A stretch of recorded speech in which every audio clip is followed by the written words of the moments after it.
आगमन हो चुका है दिनेश लाल यादव जी निरहुआ जी का इस्तकबाल कीजिए जोरदार तालियों के साथ। माननीय सांसद महोदय के प्रयासों दिनेश लाल यादव जी आज के कार्यक्रम में हैं हमारे बीच। माननीय मुखिया जी बेरीबाग मधुबन बच्चिया प्रखंड के माननीय प्रमुख जी भी हैं। जोरदार तालियां बजाइए दिनेश लाल यादव जी के लिए, जोरदार तालियां। जी हाँ, चंपारण आज सीताकुंड महोत्सव बहुत बेहतरीन होने वाला है। सीताकुंड महोत्सव का द्वितीय सत्र। बोलिए सीता मैया की, बोलिए राजा रामचंद्र की।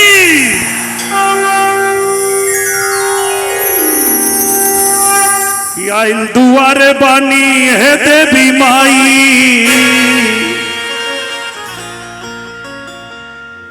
रउआ से आपन का परिचय बताई।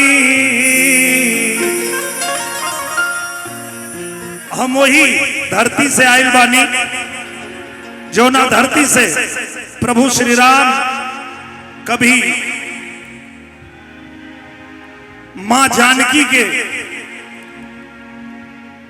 यही चंपारण के धरती पे आइल रहने बारात लेके।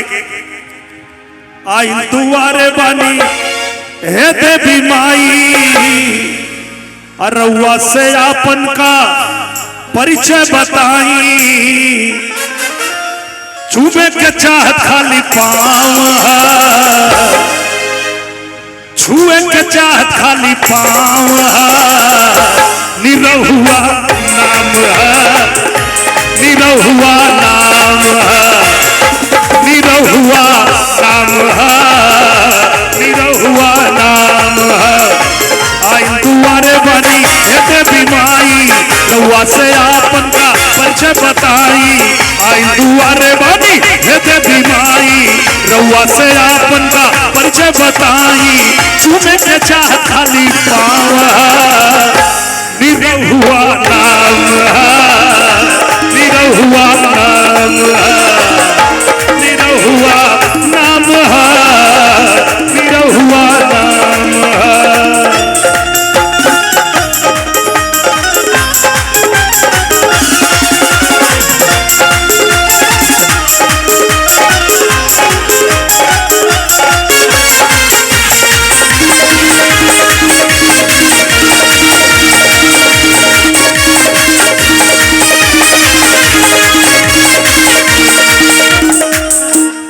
और चंपारण की धरती से, मोतिहारी की धरती से, सीतामढ़ी की धरती से, बिहार की धरती से एक से एक कलाकार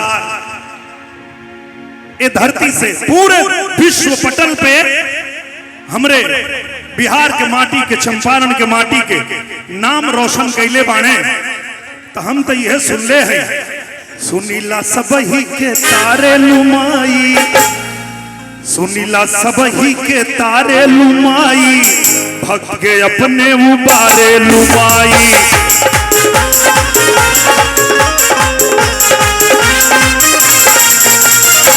मर्जी तोहार भइल हे देवी मैया, गला न गला बाटे भइली गवैया। मर्जी तोहार भइल हे देवी मैया, गला न गला बाटे भइली गवैया।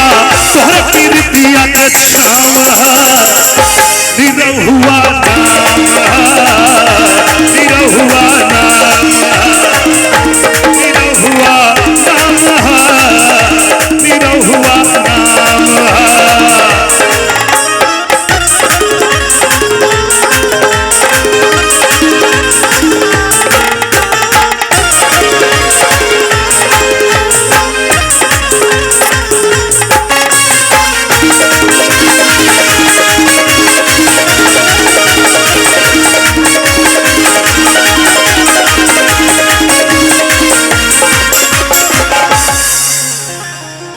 अक्सर दुनिया में देखा जाला कि जब केहू के बहुत प्यार मिलेला, बहुत आशीर्वाद मिलेला, हमरे जनता जनार्दन के प्यार मिलने के बाद अगर केहू बहुत शोहरत पा जाला, बहुत दौलत पा जाला, तो ओकरे अंदर कमी आ जाले।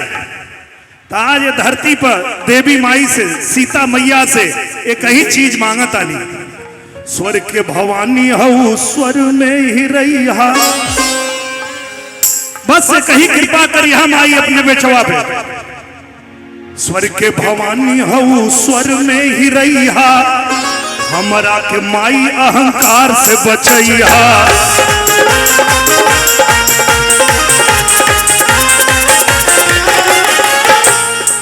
जब तू तेले बाड़ू चाहिए ना चाहता, खाली बचौले रही तू मर्यादा। जब तू तेले बाड़ू चाहिए ना चाहता, खाली बचौले रही तू मर्यादा। चर्चा भइले हर काम निरहुआ नाम, निरहुआ नाम, निरहुआ नाम, निरहुआ नाम, निरहुआ नाम, निरहुआ नाम, निरहुआ नाम, निरहुआ नाम।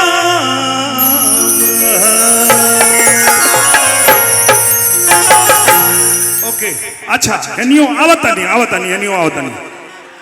तो गायकी के साथ साथ हमनी के राजनीति में भी बानी जा। और भैया ठीक बानी साहब, जय हो जय हो जय हो। तो राजनीति में जेकर मार्गदर्शन हमनी के मिलेला, ऐसन आदरणीय राधा मोहन सिंह जी जब हम राजनीति में आयल रही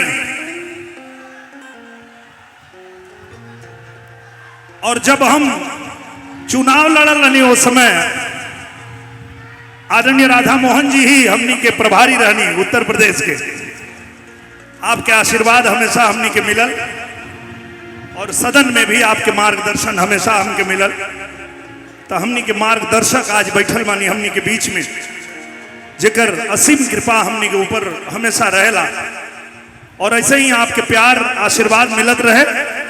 हम आपसे वादा करतानी कि जब भी जानकी धाम महोत्सव हुई, आप जब भी हमके याद करब, पूरा जौन कलाकार लोग के लेके आवे को हुई, सबके लेके हम आ जाए। पूरा मुंबई की फिल्म इंडस्ट्री यहां उतर जाए, बस आपके आदेश होके के चाहिए।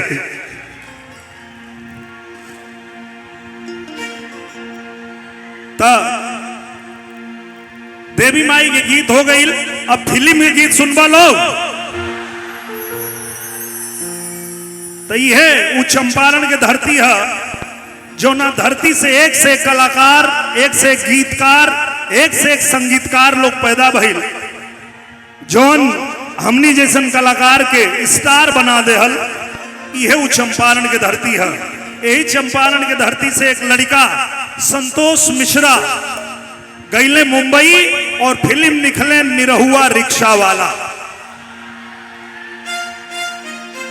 यही चंपारण के धरती से राजेश रजनीश दूगो संगीतकार लोग गईल और जे लोग गाना बनौलस ओढ़नी के रंग पियर। यह वो चंपारण की धरती है जहां से विनय बिहारी जैसन हमरे गीतकार मुंबई पहुंचले और भोजपुरी फिल्म से लेके हिंदी फिल्म तक यही चंपारण के डंका बजोले। वह चंपारण की धरती है जहां से मनोज बाजपेयी जी भी निकलल हों और आज दुनिया में चंपारण के नाम रोशन कर रहल बाणे। यह चंपारण के धरती है जो ना धरती के गीतकार संगीतकार लोग मिल के जब बनावल निरहुआ रिक्शा वाला, तो पूरे दुनिया में निरहुआ के और नाम पड़ गई निरहुआ रिक्शा वाला।